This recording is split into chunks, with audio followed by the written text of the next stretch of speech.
Hashtag very proud. Yan ang reaksyon ni Daniel Padilla sa bagong parangal na naiuwi ng girlfriend na si Catherine Bernardo. At Piolo Pascual, magiging host nga ba sa paparating na Entertainment Editor's Choice o Eddies Awards? Ang detalye sa balitang A to Z Showbiz ni Lane Garcia. Proud boyfie ang aktor na si Daniel Padilla sa parangal na natanggap ng kanyang girlfriend na si Catherine Bernardo. Sa isang eksklusibong panayam, sinabi ni Daniel na very proud siya kay Catherine dahil naging representative ito ng ating bansa.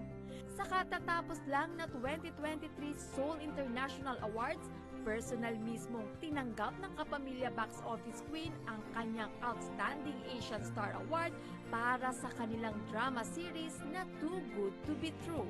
Sa acceptance speech ni Cap, siya ay nagbigay pugay sa mga health workers. At kung matatandaan, gumanap si Catherine bilang si Ali na isang nurse na nag-aalaga sa isang matandang bilyonaryo na may sakit na Alzheimer's o isang uri ng dementia. Gising na po. Gising na po. The industry's best artists and performances were once again honored at this year's Eddies Awards held at New Samantala, siguradong mas lalong magniningning ang gabi ng parangal para sa Eddies ngayong 2023. Bakit?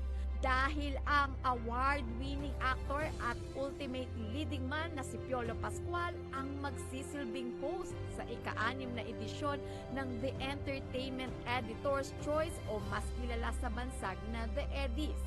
Maliban dyan, gagawaran rin si Papa P ng Isa V Red Award kasama sina Herbert Bautista at Coco Martin bilang pagkilala sa walang patid nilang pagtulong at pagbibigay inspirasyon sa mga kababayan nating nangangailangan. Ang taunang event na ito na mula sa Samahan ng mga Entertainment Editors sa Pilipinas ay nagbigay ng pagkilala at pagpapahalaga sa mga pelikula at personalidad na itinuturing na best of best ng Philippine cinema. Magaganap ang ika-6 na Eddies Awards sa darating na October 22 sa EVM Convention Center sa Quezon City mula sa direksyon ng award-winning actor at filmmaker na si Eric Quizon. Para sa balitang A to Z Showbiz, Lane Garcia.